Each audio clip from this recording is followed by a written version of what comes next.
If you asked our class who would be nice enough and qualified to help someone, all heads would turn immediately to him. But to my biggest surprise, when he needed help, he turned to me.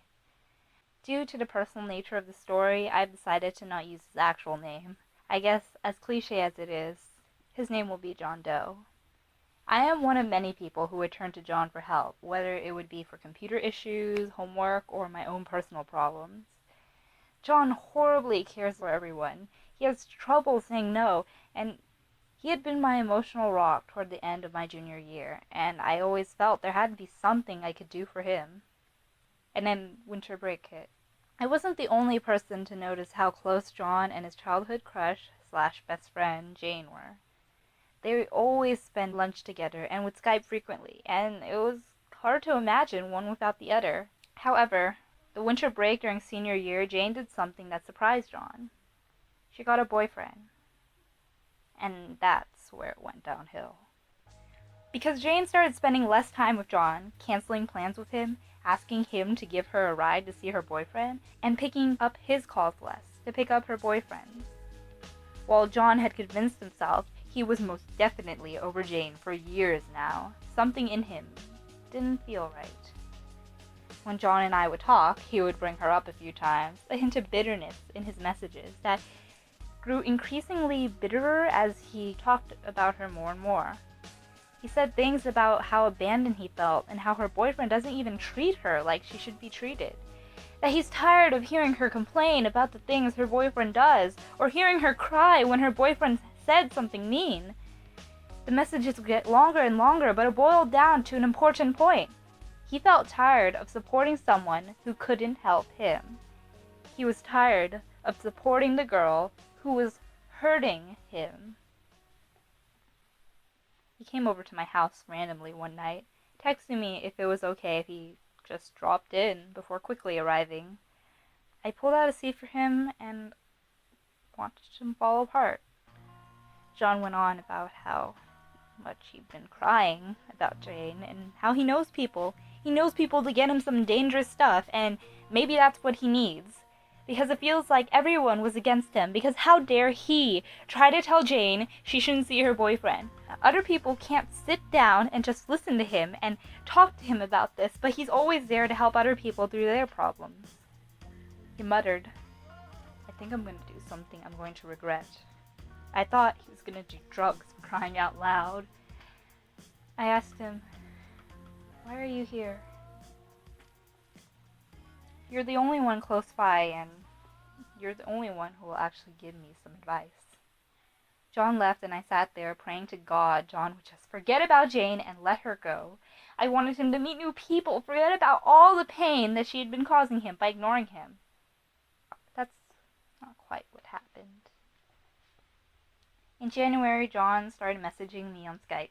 It started off as innocent small talk about how he's tutoring a girl math and how I was looking up smoothie recipes, and then John brought up Jane and my patience was wearing thin, but this time was different. It was around 11 p.m. when he messaged me. "I have a feeling that this is the end." "The end?" I hesitantly replied.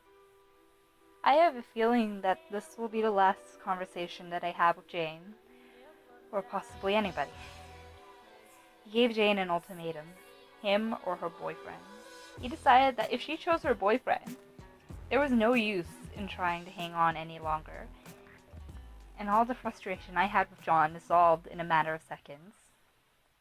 And the decision has just been made. It's time to say goodbye. No, please don't do this. Good night. Sweet dreams. I hurriedly called his number, but he wasn't answering. Dropping the phone, I walked over to my sister's room and began crying. She hugged me and told me to call a suicide hotline. The lady was really kind. And she told me if it was possible, I needed to go see John. I was already halfway out the door.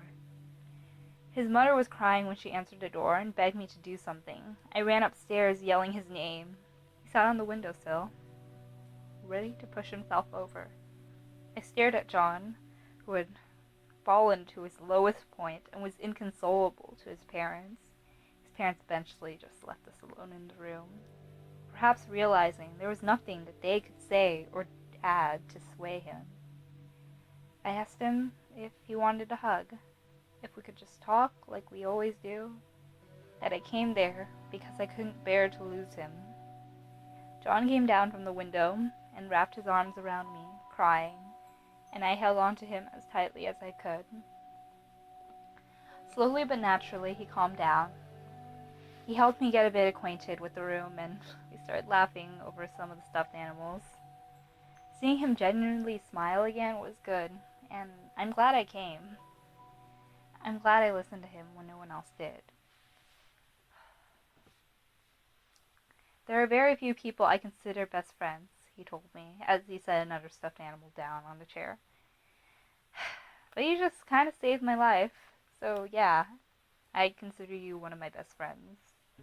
John was convinced no one would truly miss him when he was gone, but I don't think he understood how many people cared about him. Had he died that night, he wouldn't have gone closer to Alice or taken Carol to prom. He wouldn't have hosted the pre-prom party to around 50 people, and he wouldn't have helped Mary graduate. The funny thing is, him living also left Jane someone to lean on when her boyfriend dumped her.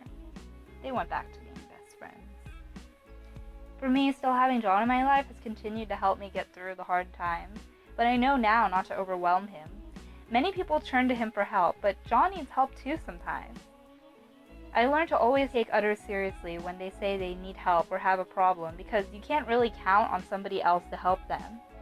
If I hadn't listened to him, even after I started getting irritated Jane consumed his thoughts, or I hadn't rushed out of the house to find him, John would be dead. Always listen. Make sure they're okay. You might just save a life.